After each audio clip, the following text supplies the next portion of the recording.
بندہ مومن گناہ کرتا ہے تو بدصورت ہو جاتا ہے، بندہ مومن گناہ کرتا ہے تو اس کا حسن چلا جاتا ہے، بندہ مومن گناہ کرتا ہے تو اس کی خوبصورتی چلی جاتی ہے۔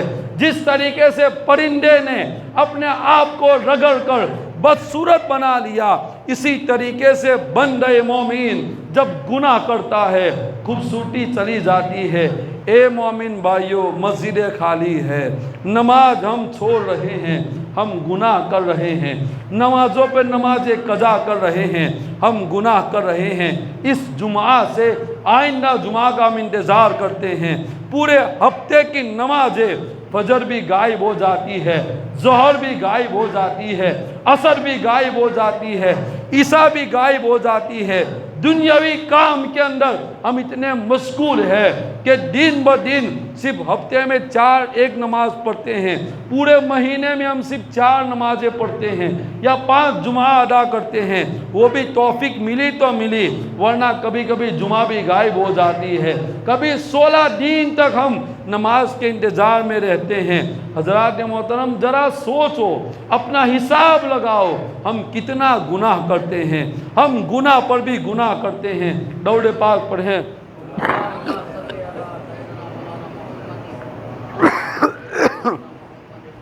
تو گناہ کی وجہ سے انسان بدصورت ہو جاتا ہے، انسان کا چہرہ بدنما نظر آتا ہے، انسان کی زندگی بدصورت نظر آتی ہے، لوگ کہتے ہیں کہ چین نہیں ہے۔ گناہ کرو گے تو کہاں سے چین ملے گا؟ اللہ کہتا ہے الا بذکر اللہ تطمئن القلوب، دلوں کا چین اللہ کے ذکر میں ہے۔ ہم ذکر ہی نہیں کریں گے، ہم عبادت ہی نہیں کریں گے، ہم اللہ کی تسبیح و تحلیل نہیں کریں گے تو پھر چین کہاں سے ملے گا؟ پھر سکون کہاں سے ملے گا؟ لوگ کہتے ہیں اتنا دھندا کرتے ہیں مگر برکت نہیں ہے، کہاں سے ہوگی؟ نمازیں قضا کر رہے ہیں، اللہ کا ذکر نہیں کرتے ہیں، کہاں سے برکت ہوگی؟ اس کے لیے ضروری ہے، اگر کاروبار کے اندر برکتیں چاہتے ہیں، زندگی میں سکون چاہتے ہیں اور گھر بار کے اندر بھی سکون چاہتے ہیں، پلٹ آؤ مسلمانوں۔ آج جو دن ہمیں دکھائی دیے جا رہے ہیں یہ ہمارے گناہوں کی نحوست ہے۔ آج جو ہمیں پسمان کیا جا رہا ہے، آج جو ہمیں ہر طریقے سے ذلیل و خوار کیا جا رہا ہے، یہ اپنے کرتوت ہے، یہ دوسروں کا کوئی واق نہیں ہے، یہ ہماری غفلتیں ہیں، یہ ہمارے گناہ ہے کہ جس کی وجہ سے آج ہم ذلت کی زندگی جی رہے ہیں۔ اللہ ہمیں غفلت ہم سے دور فرمائے اور ہمیں 5 وقتانہ جماعت کے ساتھ نماز پڑھنے کی توفیق عطا فرمائے۔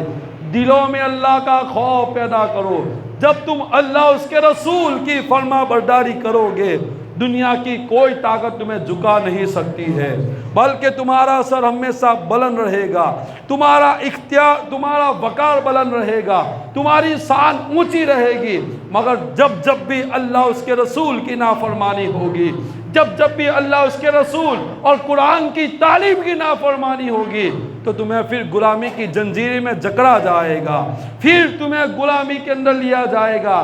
اس لیے توبہ کرو اپنے گناہوں سے۔ میں بات کر رہا تھا پرندے کی، تو پرندہ جس طریقے سے بدصورت ہوا، اسی طریقے سے مومن جب گناہ کرتا ہے تو وہ بھی بدصورت ہو جاتا ہے، گندا ہو جاتا ہے، پھر وہ توبہ کر لیتا ہے، اللہ تبارک و تعالیٰ اسے خوبصورتی عطا فرما دیتا ہے۔ اللہ تعالیٰ خوبصورتی عطا فرما دیتا ہے۔ یہ توبہ کی برکت ہے، توبہ کا دروازہ آج بھی کھلا ہے، آج بھی توبہ کا دروازہ کھلا ہے۔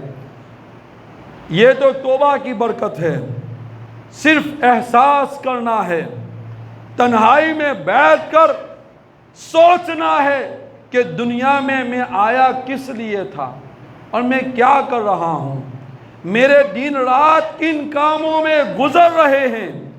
میری آنکھیں قرآن کی تلاوت کرنے، قرآن کو دیکھنے کے لیے تھی، میں ان سے کیا کیا دیکھ رہا ہوں۔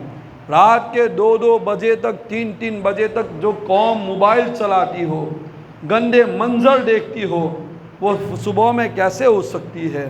رات کے 2 3 بجے تک انسان ہے کہ جاگتا ہے، رات اللہ نے سونے کے لیے دی ہے۔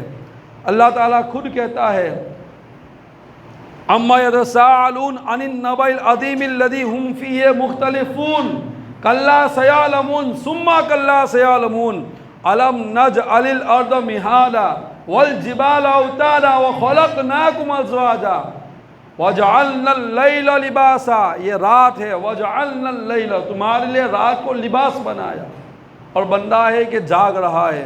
آج حالت یہ ہے، قرآن کہتا ہے کہ رات سونے کے لیے، پورا دن تھکے ہوئے ہو، کام کیا ہے تو سو جاؤ وقت پر، قرآن کہتا ہے کہ سو جاؤ، اور بندہ ہے کہ رات کو دین بنائے ہوئے ہیں اور دین کو رات بنائے ہوئے ہیں، رات کو پوری رات جگتے ہیں، 2 بجے 3 بجے 4 بجے تک جگتے ہیں اور صبح 10 بجے اٹھتے ہیں، پھر کہتے ہیں کہ روزی نہیں ملتی، تو کہاں سے ملے گی بھائی؟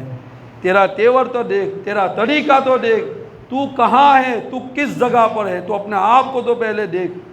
سو جاؤ، مسئلہ ہے عشاء کی نماز کے بعد 2 گھنٹے کے اندر سو جاؤ، یہ مسئلہ کتاب کے اندر لکھا ہے، بہار شریعت کے اندر لکھا ہے کہ 2 گھنٹے کے اندر سونے کی کوشش کرو۔ ہاں جس کی جاب ہے اس کی بات الگ ہے، مگر جس کا کام نہیں ہے ان سے کہا جاتا ہے کہ سو جاؤ، رات میں سو جاؤ، جلدی اٹھو۔ آج صبح کا ٹائم تو دیکھو کتنا لیٹ ٹائم ہے، پھر بھی لوگ فجر میں غائب ہے۔ 6 بجے 6:05 پر جماعت ہوتی ہے، پھر بھی ایک صف مکمل نہیں ہوتی ہے۔ یہ حالتیں ہیں۔ میں بارہا یہ بات بولتا ہوں، کب جاگو گے مسلمانوں؟ کب بیدار ہوگے؟ کب تک جمعہ پڑھتے رہو گے؟ کب تک مسجد میں صرف جمعہ کے دن آؤ گے؟ آؤ، روزانہ آؤ، 5 وقت پر اذان ہوتی ہے، 5 وقت جماعت ہوتی ہے، الحمدللہ 5 وقت آپ کو بلایا جاتا ہے، پھر بھی ہم غفلت میں ہیں، ہم دوستاروں کے اندر، کاروبار کے اندر لگے ہوئے ہیں۔ آج جو دین دیکھ رہے ہیں یہ ہمارے گناہوں کی نحوست ہے۔ اللہ تبارک و تعالی ہمیں اپنے گناہ پر توبہ کی توفیق رفیق عطا فرمائے۔ اللہ تبارک و تعالی کی بارگاہ میں حبیب اعظمی، یہ بہت بڑے مالدار تھے، حبیب اعظمی اللہ کے ولی بنے۔ قصہ بڑا دردناک ہے، وقت نہیں ہے۔ اسی طریقے سے ایک اور اللہ کے ولی حضرت فضیل بن عیاض، یہ کیسے تھے معلوم ہے؟ جس طریقے سے آج بولا جاتا ہے کہ گبر آیا سو جاؤ بچے، یہ آج ایک کہوت مشہور ہے۔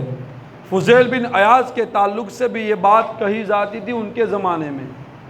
ماں بچوں سے کہتی تھی کہ بیٹا سو جاؤ ورنہ فضیل آئیں گے، تو خوف کے مارے بچے سو جایا کرتے تھے۔ آج لوگ کہتے ہیں کہ بیٹا سو جاؤ گبر آئے گا۔ اس زمانے میں فضیل بن عیاض کا یہ معاملہ تھا کہ بیٹا سو جاؤ ورنہ فضیل بن عیاض آئیں گے۔ فضیل بن عیاض وہ شخصیت ہے کہ آپ کے راستے پر کسی پر چلنے کی طاقت نہیں تھی۔ جس راستے سے آپ گزر جاتے اس راستے پر کوئی نہیں چلتا تھا۔ آپ کا اتنا رعب، اتنا دبدبا اور آپ کا اتنا پاور تھا فضیل بن عیاض رضی اللہ تعالیٰ عنہ کا۔ وقت نہیں ہے ورنہ پورا واقعہ میں یہاں لے کر آیا ہوں، مگر آپ کو اللہ کا ولی کس نے بنایا؟ حبیب اعظمی کو اللہ کا ولی کس نے بنایا؟ حبیب اعظمی جیسی شخصیت کو بھی اگر کسی نے اللہ کا ولی بنایا تو وہ آپ کی توبہ تھی۔ آپ نے توبہ کی گناہ سے، سود خور حبیب اعظمی، سود کھانے والے بڑے امیر کا نام حضرت حبیب اعظمی، مگر آپ نے سچے دل سے توبہ کر لی۔ توبہ کی برکت یہ ہوئی کہ اللہ نے آپ کو ولایت کا مقام عطا فرما دیا۔ فضیل بن عیاض جیسے ڈاکو، آپ ڈاکو تھے، آپ کی رہزنی بڑی مشہور ہے، بڑے بڑے کانپتے تھے، مگر آپ کو بھی اللہ تبارک و تعالیٰ نے توبہ کی توفیق عطا فرمائی، تو توبہ کی برکت سے آپ ولایت کے مقام پر فائز ہو گئے۔ ایسے کئی واقعات ہیں۔ اللہ ہمیں ان ساری باتوں پر عمل کی توفیق